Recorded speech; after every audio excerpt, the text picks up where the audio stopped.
اور سمجھتے ہیں کہ 8 فروری 2024 کے الیکشن میں دھاندلی ہوئی تھی، لیکن اس کے باوجود وہ اس روب میں بہ گئے، یا آپ یہ کہہ لیں کہ خبر کو کریٹ کرنے کی کوشش میں انہوں نے بھی اس کے اوپر، میں دیکھ رہا تھا، وی لاگز بھی کر دیے، ٹی وی چینلز پر بھی خبریں چلا دیں. لیکن الٹیمیٹلی ایک مرتبہ پھر جو ہم بار بار کہتے ہیں، آپ بھی اور میں بھی، کہ خبر آپ کو دو ٹوک پر ملے گی، باقی ویگ قسم کے تجزیے یا بہت براڈ قسم کے تجزیے وہ آپ شاید باقی چینلز پر آپ کو ملیں، لیکن بہت اسپیسیفک اور آبجیکٹو تجزیے بھی اور ایکچوئل خبر بھی آپ نے اگر ڈھونڈنی ہے تو آپ کو دو ٹوک کے پلیٹ فارم پر آنا پڑے گا، یہاں آپ کو اصل خبر ملے گی. اور ہم نے اس وقت بتایا تھا کہ یہ خبر درست نہیں ہے، اور آج ہم نیوز کے ایک رپورٹر ہیں محمد ظریف، اور جب میں ہم نیوز اسلام آباد میں بیورو چیف تھا تو اس وقت بھی وہ ہماری ٹیم میں تھے، رپورٹنگ ٹیم میں تھے، اور بڑے اچھے زبردست رپورٹر ہیں. تو میں دیکھ رہا تھا مختلف رپورٹر مختلف خبریں نکالتے ہیں، تو انہوں نے کہا کہ یہ جو باقی چینلز پر خبریں چلیں عمران خان صاحب کی منتقلی کے حوالے سے، جس کی ہم نے تردید کی، تو انہوں نے کہا کہ کوئی عمران نام کا بندہ، کوئی اور بندہ ہاسپٹل میں ایڈمٹ ہوا، تو وہاں سے کسی کو غلط فہمی لگی اور اس نے یہ خبریں چلا دیں کہ عمران خان صاحب کو منتقل کیا گیا ہے، اور پھر یار دوستوں نے اس کے اندر یہ تڑکا بھی لگا دیا کہ بنی گالا منتقل ہو گئے ہیں، یا کسی جگہ پہ ان کو ہاؤس اریسٹ کر لیا گیا، یہ نرم سی نظر بندی، اور اگلے مرحلے میں ان کی رہائی ہوگی. اور یہ وہی صحافی ہیں جنہوں نے طیارے کی خبر دی تھی، وہ بھی ہم نے ڈسکس کی تھی کہ طیارہ تیار کھڑا ہے اور کسی ٹائم بھی عمران خان صاحب فلائی کر جائیں گے اور تمام مقدمات ختم ہو جائیں گے. وہ جو ٹائم لائن اس کی دی گئی تھی، ڈیڈ لائن، وہ 2 ہفتے کی تھی، آج کوئی 5 مہینے ہو گئے. اس وقت بھی ہم نے اس خبر کے متعلق اپنے سورسز سے بتایا تھا کہ وہ خبر درست نہیں. اب آ جائیں جو آپ نے کہا کہ کیا پی ٹی آئی کی حکمت عملی درست ہے، غلط ہے، اور اس وقت پی ٹی آئی کا فوکس بجٹ اجلاس کے حوالے سے کیا ہونا چاہیے تھا. دیکھیں، پی ٹی آئی بجٹ اجلاس کے حوالے سے زیادہ یہ کر سکتی تھی کہ بھرپور نوعیت کا احتجاج کریں. بجٹ پہ آپ جب احتجاج کرتے ہیں، بجٹ کو روک نہیں سکتے. آپ جب احتجاج کرتے ہیں، آپ کا ایک امپیکٹ بنتا ہے، اس کے کلپس بنتے ہیں، نیوز میں آتا ہے کہ شور شرابہ، وہ 3 4 5 6 دن وہ امپیکٹ رہتا ہے، اس کے بعد وہ ختم ہو جاتا ہے.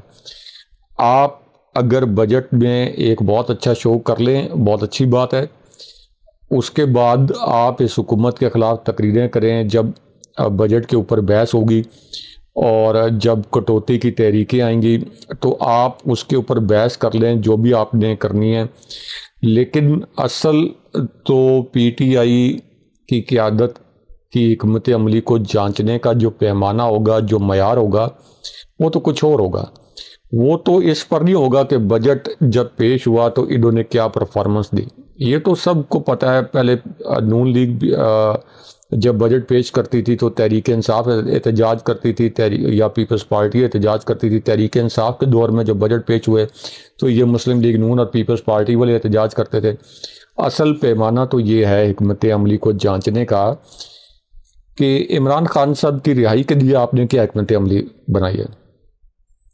آپ نے عمران خان صاحب کی رہائی کے لیے جن کو قید ہوئے 1040 دن سے زائد ہو گئے ہیں، 1042 دن آج ہو گئے ہیں، تو ان کی رہائی کے لیے کیا حکمت عملی بنائی ہے. آپ کی کارکردگی کو ہم اس طریقے سے تجزیہ کار اس پیمانے پہ نہیں پرکھیں گے، نہ اس پیمانے پہ پرکھیں گے کہ آپ نے ایک کہا تھا پارلیمنٹ کے سامنے دھرنا دیں گے، خیر وہ بھی نہیں دیا آپ نے. نہ اس پیمانے پہ پرکھیں گے کہ آپ نے کوئی پریس کانفرنس کر دی. نہ اس پیمانے پہ آپ کو پی ٹی آئی کا ورکر پرکھے گا کہ آپ نے کسی اسٹیڈیم کے اندر اسمبلی کا اجلاس بلا دیا. یہ اب سب کو پتہ ہے، سب کو پتہ ہے کہ یہ جو سب کچھ آپ کر رہے ہیں یہ اصل ایشو سے توجہ ہٹانے کے لیے اور تھوڑا سا ڈائیورژن اور ڈسٹریکشن کے لیے کہ لوگوں کو لگے کہ ہم کچھ کر رہے ہیں، لیکن لوگوں کو پتہ ہے کہ آپ کچھ نہیں کر رہے. پی ٹی آئی کے ورکرز کو پتہ ہے کہ آپ کچھ نہیں کر رہے. تو آپ یہ جو چھوٹے موٹے ایونٹس ہیں، ان سے لوگوں کے اندر جو آپ کے خلاف اب غم و غصہ ہے کہ آپ عمران خان صاحب کی رہائی کے لیے تحریک نہیں چلا رہے، اس غم و غصے کو کم نہیں کر سکتے۔ آپ کے پاس اگلا لایا عمل کیا ہونا چاہیے جو آپ اپنے ورکرز کے سامنے رکھیں؟ آپ نے اس سے پہلے کہا رمضان کے بعد چھوٹی عید کے بعد بڑی عید، اور اب آپ بجٹ کے بعد پھر بجٹ سے پہلے این ایف سی، بجٹ کے بعد بھی آپ این ایف سی۔ تو یہ تمام معاملات جو ہیں جو کہ ہمیشہ سے چلتے رہتے ہیں، ساتھ ساتھ پیرالل چلتے رہتے ہیں۔ آپ کا اصل ایشو تو وہیں پہ ہے کہ عمران خان صاحب کی رہائی کے لیے آپ کیا کر رہے ہیں، اور اس کا جواب ہے کہ آپ کچھ نہیں کر رہے، کچھ بھی نہیں کر رہے۔ میں یہ الفاظ ہماری ویورز کے لیے بہت تکلیف دہ ہوں گے، لیکن میں پھر دہراتا ہوں کہ پی ٹی آئی کی موجودہ قیادت عمران خان صاحب کی رہائی کے لیے کچھ نہیں کر رہی۔ اتنی بڑی جماعت ہے کہ اس ایک جماعت نے جسٹس فائز عیسیٰ یعنی chief justice of Pakistan, chief election commissioner جن کے مٹھی میں پورا الیکشن تھا، commissioner, deputy commissioner, assistant commissioner جن کے نیچے یہ الیکشن ہوا ریٹرننگ افسران کے طور پر، اس کے بعد آپ کی ہائی کورٹس، آپ کی لوور کورٹس اور تمام جماعتیں مل کے ان کے خلاف لڑ رہی تھی پی ٹی آئی کے انتخابی نشان نہ ہونے کے باوجود، جلسے کی اجازت نہ ہونے کے باوجود۔ جی میں کوئکلی ختم کر دوں اس کو۔ جی اس کے باوجود اگر جس جماعت کا پوٹینشیل دیکھیں نا کہ اس کی کتنی سیاسی طاقت ہے کہ وہ 2/3 اکثریت سے جیت گئی 8 فروری 2024 کا الیکشن، تو آپ کوئی بہانہ نہیں بنا سکتے کہ ہمارے پاس لوگ نہیں اکٹھے ہوتے، 50,000 لوگ نہیں اکٹھے ہوتے، 1 لاکھ لوگ نہیں اکٹھے ہوتے۔ یہ لیڈر کا کام ہوتا ہے کال دینا اور لوگوں کو اکٹھا کرنا۔ اس کے لیے ہر جماعت کا ایک میکنزم ہوتا ہے۔ یونین کونسل کی سطح پہ جو آپ نے تنظیم سازی کی ہوتی ہے، وہاں سے آپ شروع ہوتے ہیں تحصیل کی، شہر کی سطح پر، تحصیل کی سطح پر، ضلع کی سطح پر، ڈویژن کی سطح پر۔ تو اس جماعت کے لیے 2-4 لاکھ لوگ 7 دن کے اندر اکٹھا کرنا بھی کوئی مشکل کام نہیں ہے۔ آپ نے بہت ٹائم بتا دیا ہے۔ اگر لوگوں کو پتا ہو نا کہ عمران خان کی رہائی کے لیے اسلام آباد کی موومنٹ شروع ہو رہی ہے، تھوڑا سا ودن منٹس لوگ اکٹھے ہوں گے۔ اور عمران خان کی رہائی دیکھیں، انفارچونیٹلی پاکستان تحریک انصاف نے جس انداز میں اپنی پوری کیمپین چلائی ہے، اس پہ ہمیں یہ بھی دیکھنا پڑے گا کہ ان کو معلوم تھا کہ اسلام آباد میں ان کو آج لاٹھی چارج کیا جائے گا، ان کو معلوم تھا کہ راستے میں کوئی نہ کوئی ایس ایچ او کھڑا ہوگا جو انہیں ماں بہن کی گالیاں نکال رہا ہوگا۔ راج صاحب یہ کے پی ہاؤس کیوں نہیں گئے؟ وہاں پہ بیٹھ جاتے، کسی سڑک کو روک لیتے اسلام آباد کی، یا پھر کل سے ہی یہ اسلام آباد آنا شروع کر دیتے، لیکن یہ کچھ نہیں کر سکے۔ آج میں وہ دیکھ رہا تھا، چکزئی صاحب آئے، انہوں نے علامتی ایک احتجاج کیا کہ بھئی یہ پلے کارڈ ہے، یہ اورنگزیب صاحب ہم آپ کے سامنے رکھ رہے ہیں اور ہم جا رہے ہیں، اور وہ نکل گئے۔ انہوں نے پارلیمان کے دروازے کے اوپر بھی احتجاج نہیں کیا، یعنی اسے لگتا یہ ہے کہ یہ صرف سہیل افریدی کی کال تھی، جسے پارٹی کے اندر مقبولیت نہیں ملی اور قبولیت بھی نہیں ملی، اور لہٰذا اس کو انہوں نے رد کر دیا۔ پاکستان تحریک انصاف کے حالات اب راج صاحب یہ ہو گئے ہیں کہ لوگ اب یقین نہیں کرتے سہیل افریدی۔ آپ نے کہا تھا نا کہ یہ سہیل افریدی ورسز علیم ان گنڈا پور، بعض لوگوں نے اس وقت سے کہا تھا کہ یہ علیم ان گنڈا پور پارٹ 2 بنیں گے۔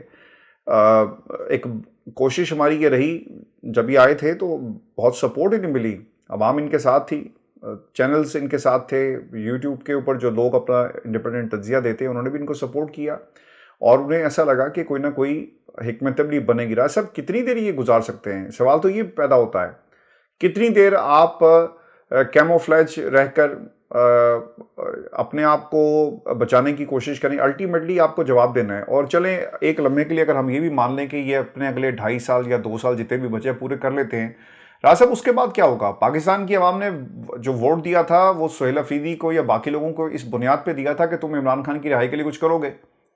8 فروری 2024 کو جو ووٹ سے انقلاب آیا، یہ جماعت اسے سنبھال نہیں سکی۔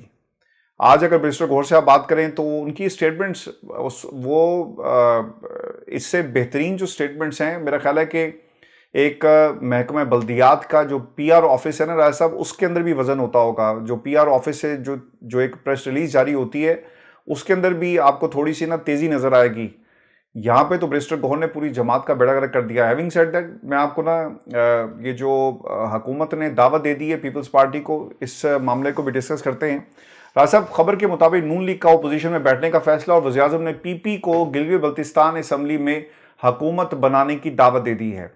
اپنے بیان میں شہباز شریف نے کہا کہ پیپلز پارٹی گلگت بلتستان میں اکثریت جماعت بن کر سامنے آئی، پیپلز پارٹی کو گلگت میں حکومت بنانے کی دعوت دیتے ہیں، گلگت بلتستان میں حکومت سازی کے معاملے میں پیپلز پارٹی کی حمایت کرتی ہے، گلگت بلتستان میں اپوزیشن بیٹھنے کا فیصلہ کیا، ہمارے منتخب اراکین پیپلز پارٹی کو حکومت بنانے کے لیے ووٹ دیں گے، اور جمہوری روایات اور اقدار کو مقدم رکھتے ہوئے یہ فیصلہ کیا کہ مسلم لیگ نون نے ہمیشہ اپنی حلیف جماعتوں کے ساتھ عزت اور احترام کا رشتہ برقرار رکھا ہے۔ ویسے سورج رائے صاحب کس طرف سے نکلا ہے کہ وہ کہہ رہے ہیں کہ عزت و احترام کا، یہ وہی صاحب ہیں جنہوں نے لاڑکانہ کی سڑکوں پہ زرداری صاحب کو گھسیٹنا تھا، اور آج وہ کہہ رہے ہیں کہ عزت و احترام کا رشتہ۔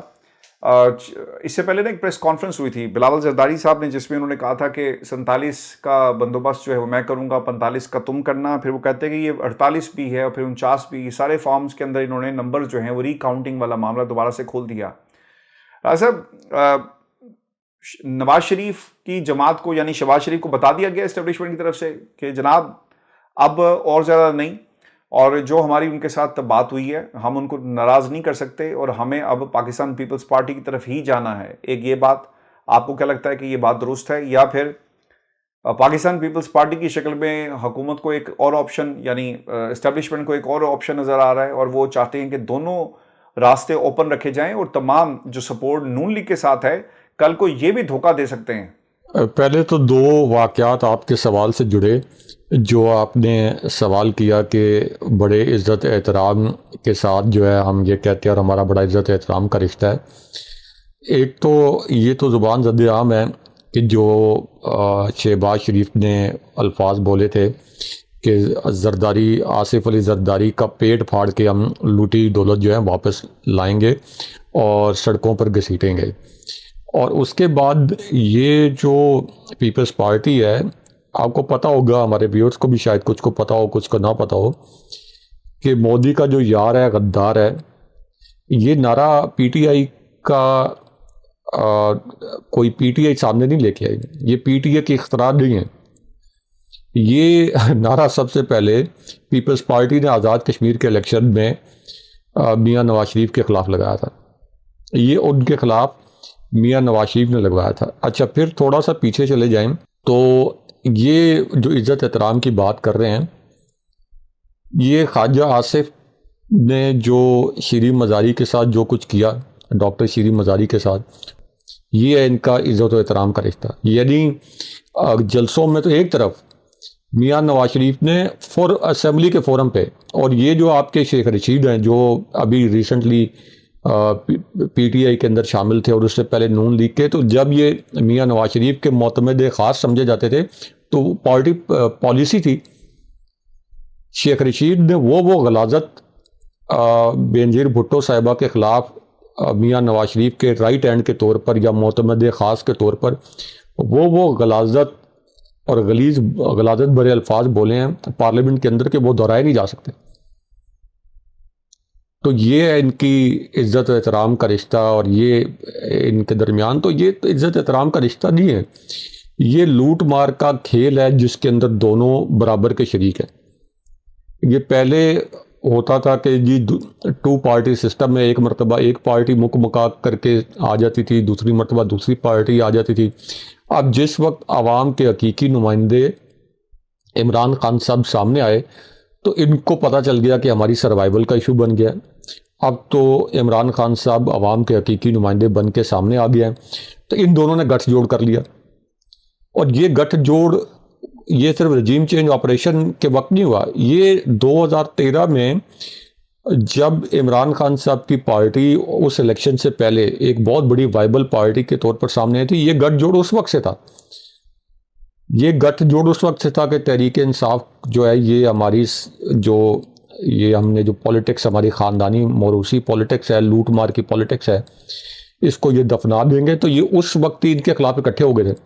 آپ کو یاد ہوگا 2014 کے دھرنے میں جو تقاریر پیپلز پارٹی کے لوگوں نے کی تھی بشمول اعتزاز احسن نے، جو کہ پارلیمنٹ کے اندر کی تھی، اور اسی طرح خورشید شاد نے، ایسے کہ جیسے سب سے بڑے کوئی آئین کے محافظ وہ ہیں، یعنی لوٹ کھسوٹ کے جو بادشاہ لوگ ہیں پیپلز پارٹی کے اندر وہ بھی آئین کے بڑے نگہبان بن گئے۔ تو یہ ان کی لوگوں کو یہ سمجھنا ہوگا، یہ ان کی کلیکٹیو سروائیول کا مسئلہ ہے۔ ان کو پتہ ہے کہ عمران خان صاحب کی سیاست ان دونوں پارٹیز کی سیاست کو مکمل طور پر دفن کر چکی ہے، اس وجہ سے ان کو سوٹ نہیں کرتا کہ عمران خان صاحب باہر ہیں۔ تو یہ اپنی نمائشی لڑائی جو ہے نا، نمائشی لڑائی لوگوں کو دکھانے کے لیے کہ ہم اصل میں یہ ایک ہی پارٹی ہیں، تو لوگوں کو دکھانے کے لیے کہ ہم ایک پارٹی نہیں ہیں، تو یہ دکھاوا کرنے کے لیے اس طرح کے ڈرامے جاری رکھیں گے۔ دوسرا نہیں، ویسے ڈائریکٹ کہا ہے انہوں نے کہ یہ لاہور بنانا چاہتے تھے، وہ کہتے رہتے تو ہم لاہور بنا لیں گے، تو انہوں نے کہا جی لاہور تو بنا دیا آپ نے، وہاں بھی آپ کی حکومت نہیں ہے، فارم 47 کی حکومت ہے۔ رائے صاحب اتنی نہیں، لاہور تو اس کے بعد شہباز شریف کہیں کہ آئیں مل کر بیٹھتے ہیں اور ہم آپ کو دعوت دیتے ہیں، احترام کا رشتہ ہے، اینا کادا احترام ہے رائے صاحب؟ یہ اسٹیبلشمنٹ ڈنڈے کے زور پہ احترام کروا رہی ہے شہباز شریف سے بلاول زرداری کا۔ بلاول صاحب کو لاہور بنانے پر اتنی تکلیف تھی، اگر آئین اور قانون کی اتنی تکلیف تھی، آئین کی پامالی اور قانون کی پامالی کی اگر دھاندلی پر اتنی تکلیف تھی، تو اب گلگت بلتستان کے معاملے پر ان کو لاہور یاد آیا۔ 8 فروری 2024 کو جو کچھ لاہور میں ہوا، جس طرح سے کلین سویپ کیا پی ٹی آئی نے اور پھر آدھی رات کو نتائج تبدیل کیے گئے، اون چودھری تک کو جتا دیا گیا۔ بلاول زرداری صاحب کو ذرا یہ دیکھنا چاہیے، بلاول بھٹو صاحب کو، کہ اون چودھری کو جتوایا گیا، تو ذرا ان سے ہم یہ کویسچن کرتے ہیں، اگر کوئی ہمارا یہ کلپ ان تک پہنچا دے، کہ آپ اس وقت کیوں نہیں بولے؟ آپ سے بہتر کون جانتا ہے؟ آپ تو سیاسی شعور رکھتے ہیں نا، آپ کا ایک سیاسی گھرانہ بھی ہے، آپ سے بہتر کون جانتا ہے کہ کیا اون چودھری لاہور سے الیکشن جیت سکتے تھے کیا وہ الیکشن، جب باقی نشستیں پی ٹی آئی کے بڑے مسلم لیگ نون کے بڑے برج الٹ گئے، تو اون چودھری میں ایسی کیا خاص بات تھی جن کا مسلم لیگ نون سے کوئی تعلق نہیں کہ لوگ ان کو ووٹ دے دیتے؟ خواجہ آصف سیالکوٹ سے ہار گئے، میاں نواز شریف اپنی نشست ہار گئے یاسمین راشد صاحبہ سے، تو اون چودھری میں کیا کمال تھا؟ تو بلاول صاحب پہلے یہ تو بتائیں کہ اس وقت ان کو لاہور کا کیوں نہیں خیال آیا، اب کیوں خیال آیا؟ تو اس لیے میں اگین یہ کہہ رہا ہوں کہ یہ نورا کشتی ہے، یہ ایسے ہی بیانات دے کے ایک دوسرے کو ظاہر کرنے کی کوشش کرتے ہیں۔ ان کا مقصد یہ ہوتا ہے کہ لوٹ مار کا جو مال ہے یہ مکمل برابر تقسیم ہو، اگر کسی کے حصے میں کوئی تھوڑا سا 1% زیادہ جا رہا ہے تو ہم شور مچا دیں، تو یہ لوٹ مار کے مال کو بیلنس کرنے کے لیے حصوں کے اندر یہ اس لیے ایک دوسرے پر تنقید کرتے ہیں۔ ان کے اندر کوئی جمہوری اقدار کا پاس نہیں ہے، کوئی آئین اور قانون کا پاس نہیں ہے، یہ سب رجیم چینج آپریشن کے کردار تھے، اس لیے ان کی تنقید سے کوئی گمراہ نہ ہو۔ بالکل آپ ٹھیک کہہ رہے ہیں۔ کچھ چیزیں اس پہ ایسا اور بھی ہیں، وہ بھی شیئر کر دیتے ہیں۔ ایک تو جو معاملات حکومت کی ایک طرف بنے ہیں، اب ایک اکنامک سروے رپورٹ، میں ویسے آج اخبار دیکھ رہا تھا، اس میں تمام اخبارات کو رائے صاحب انہوں نے اشتہار دیے ہیں، ڈان اخبار کو اشتہار نہیں ملا۔ دا سیکنڈ تھنگ از کہ جو اشتہار دیا گیا اس میں جو ہیڈ لائنز لگی ہیں وہ غربت کے حوالے سے تھی، اور اس کے بالکل نیچے شہباز شریف بالکل اس کے الٹ جو ہے وہ بات کر رہے ہیں۔ تو جرنلزم ورسز اشتہارات لوگوں نے کوشش کی ہے۔ صاحب اس بجٹ کے اندر عام آدمی کے لیے کچھ نہیں رکھا گیا، غریب کے اوپر ٹیکسز دوبارہ سے، اور تنخواہ دار طبقہ دوبارہ پس جائے گا، اور تنخواہ دار طبقے سے ہی ٹیکس لے کر یہ پورے ملک کو چلائیں گے، یعنی اس لیول کے اوپر بھی زیادتی ہو رہی ہے۔ اس کے اندر رائے صاحب جو میجر ڈیولپمنٹ یہ ہوئی ہے کہ کچھ انہوں نے پاکستان کی جو عوام سے ٹیکس کلیکشن کے حوالے سے کچھ نئے پلان ترتیب دیے، اور اس کے ساتھ ساتھ جو آپ کی صنعت ہے، جو انڈسٹریسٹ ہے، اس کو ایک طرح سے کلین چٹ دے دی ہے۔ اب دیکھیں یہ تنخواہوں کے معاملے میں 7% یعنی اضافے کی بات آپ کر رہے ہیں، اور جہاں تک تعلق ہے پیٹرول کا 4 روپے انہوں نے قیمت کم کر دی، تو عام آدمی کے لیے ریلیف کہیں پہ بھی آپ کو نہیں ملے گا، لیکن یہ دعوے یہ کرتے ہیں کہ ہم نے بجٹ کے اندر عام آدمی کو ریلیف دیا۔ آپ کو رائے صاحب کیا لگتا ہے، یہ اس بجٹ کے ساتھ یہ حکومت کتنا عرصہ سروائیو کرے گی، اس کارکردگی کے ساتھ کتنا عرصہ سروائیو کر سکتی ہے جب تک پاکستان کی اسٹیبلشمنٹ کے ساتھ کھڑی ہے؟ اور اس ساتھ میں یہ بھی چاہوں گا کہ ایک تو وہ ناراض اراکین کا جو ٹولہ ہے وہ اکٹھا ہو گیا دوبارہ سے سہیل افریدی کے خلاف، اس میں بھی تھوڑا سا ہمیں بتائیں کہ کیا بجٹ کے پی میں آپ کو پاس ہوتا ہوا نظر آتا ہے؟ کیونکہ آج میں علیمہ خان کی ایک بات سن رہا تھا، انہوں نے کہا کہ آپ کو اپنے حق کے لیے نکلنا ہوگا. پاکستانیوں سے انہوں نے درخواست کی کہ عمران خان تو آپ کے لیے جیل کاٹ رہا ہے نا، اگر آج خان صاحب چاہیں نظام سے ہاتھ ملا کر باہر بہت آسانی کے ساتھ آ سکتے ہیں، لیکن وہ نواز شریف نہیں بن رہے، وہ آصف علی زرداری نہیں بن رہے، وہ کچھ نہیں بننا چاہتے، وہ صرف اس تاریخ کو بدلنا چاہتے ہیں پاکستان کی، جہاں پر ہمیشہ طاقتوروں کے ہاتھ میں لوگوں نے بیعت کی ہے. ایسا دیکھیں 400 روپے قیمت بڑھا کے اور اس کے بعد 4 روپے کم کر کے یہ کہا جائے کہ ریلیف دیا ہے، تو اس قسم کے حساب کتاب پر تو ہم یہی کہہ سکتے ہیں، بہت سافٹ الفاظ بھی استعمال کر سکتے ہیں کہ یہ اس قسم کا حساب کتاب پر تو لعنت ہی ہے. اگر یہ حساب کتاب کیا جائے کسی کی جانب سے بھی کہ 400 روپے بڑھا کے اور 4 روپے کم کر دیا جائے اور یہ کہا جائے کہ جی ہم نے ریلیف دے دیا. دوسرا آپ نے کہا کہ یہ حکومت کتنا عرصہ سروائیو کر سکتی ہے. اس حکومت کی جو پرفارمنس رہی ہے رجیم چینج آپریشن سے اون ورلڈ اور پھر 8 فروری 2024 کے الیکشن کے بعد دوبارہ وہی نظام جو مسلط ہوا ہے، یہ حکومت 1.5 سال سے زیادہ سروائیو نہیں کر سکتی تھی. اول تو یہ حکومت بننی نہیں چاہیے تھی، اس کی کوئی بنیاد ہی نہیں ہے، دھاندلی کی بنیاد پر بنی ہوئی حکومت ہے، اور تھوڑی بہت دھاندلی نہیں یعنی انٹرنیشنلی ریکگنائزڈ دھاندلی، اس کے اوپر یہ بنی ہوئی حکومت ہے. تو اس حکومت کو تو ویسے ہی اس کی کوئی بنیاد نہیں ہے، اس کو مسمار ہو جانا چاہیے. لیکن جو انہوں نے عوام کے اوپر پچھلے 4 سال کے اندر مہنگائی کے حوالے سے ظلم کے پہاڑ توڑے ہیں، تو ان کی سروائیول 1.5 سال بھی نہیں بنتی تھی. 1 سال ہی لوگ دیکھتے ہیں کہ چلے دیکھتے ہیں کوئی ایسی پالیسیز لے آئیں گے کہ کوئی لوگوں کو ریلیف ملے گا. اچھا پھر ان کو جو حکومت ملی کہاں پہ تھی؟ یا تو ہونا کہ عمران خان صاحب ملک دیوالیہ کر گئے ہوں. ان کو حکومت ملی تھی 5.97% گروتھ ریٹ پہ، آلموسٹ 6% پہ، جو جب عمران خان صاحب نے حکومت چھوڑی تو پچھلے 21 سال کا بہترین گروتھ ریٹ تھا.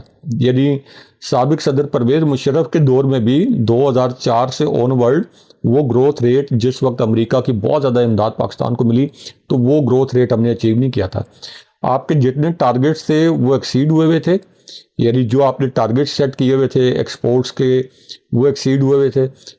اسی طرح آپ یعنی کووڈ جیسی بدترین جو وبا تھی، عالمی وبا، وہ جو 100 سال بعد آئی تھی 1919 کے فلو کے بعد، پوری دنیا کی اکانومیز کولیپس ہو گئی. لیکن اس کے باوجود عمران خان صاحب کے دور میں آپ کا گروتھ ریٹ 5.97 پہ تھا. اور یہ کوئی عمران خان صاحب کا یا میرا یا آپ کا دعویٰ نہیں ہے، نہ ہی کوئی ہمارے ویورز کا دعویٰ ہے. اس کے اوپر مور ثبت کی شہباز شریف کی اپنی حکومت نے، جو رجیم چینج آپریشن کے بعد بنی. رجیم چینج آپریشن کے 3 مہینے بعد اقتصادی سروے آیا جو کہ بجٹ سے پہلے آتا ہے، اور اس اقتصادی سروے میں مانا گیا کہ یہ گروتھ ریٹ تھا کہ آلموسٹ 6% گروتھ ریٹ تھا. تو اس 6% سے یعنی کووڈ سے نکل کے بھی 6% پہ مینٹین کیا ہوا تھا. اور جو نچلا طبقہ اس کو ریلیف ملا ہوا تھا، اس کو ہیلتھ کارڈ ملا ہوا تھا 10 لاکھ کا. اسی طرح جو پناہ گاہیں بنی ہوئی تھیں اور ان کے لیے کوئی بھوکا نہ سوئے جیسے پروگرام چل رہے تھے. جو آپ کا کووڈ کے دوران احساس پروگرام تھا، تو ثانیہ نشتر کو بی بی سی نے دنیا کی 100 بااثر ترین خواتین میں شامل کیا تھا. اتنا زبردست تھا. اور یو این نے کہا تھا کہ یہ ماڈل کاپی کرنا چاہیے جن ممالک میں لوگ افیکٹ ہوئے ہیں بہت برے طریقے سے، معاشی حالات جن لوگوں کے. تو یہ یو این کی ریکمنڈیشن تھی کہ یہ ماڈل کاپی ہونا چاہیے. تو یہ شفافیت تھی، یہ آپ کا گروتھ ریٹ تھا. اور اس کو اب ملا لیں، یہ جب رجیم چینج آپریشن کے بعد ہماری جو گروتھ ہے یہ مائنس میں چلی گئی تھی، پھر یہ 0.5 پہ آئی، اور ابھی اورنگزیب صاحب کہہ رہے ہیں کہ 3.7. تو آپ نے 4 سال گزارنے کے بعد 6% گروتھ ریٹ کو ابھی بھی آپ 2.3 اس سے پیچھے ہیں. تو اس سے اندازہ لگا لیں کہ اس قوم کے ساتھ کتنا بڑا ظلم کیا گیا رجیم چینج آپریشن کر کے. اور اس کے بعد ان نائلوں کو، نالائقوں کو، جن کے متعلق ماضی کی اسٹیبلشمنٹ، عدالتیں، سپریم کورٹس اور ہائی کورٹس کہتی رہیں کہ یہ کرپٹ ترین ہے، جن کے خلاف فیصلہ ہے، ان کو دوبارہ مسلط کر کے یہ پاکستان کے ساتھ ظلم ہوا ہے. بہت شکریہ سر. ویورز، یہ ہماری آج کی ویڈیو تھی. اپنے کمنٹ ضرور بھیجیے گا. چینل کو سبسکرائب کرنا مت بھولیں. اجازت دیجیے. اللہ نگہبان. اللہ نگہبان.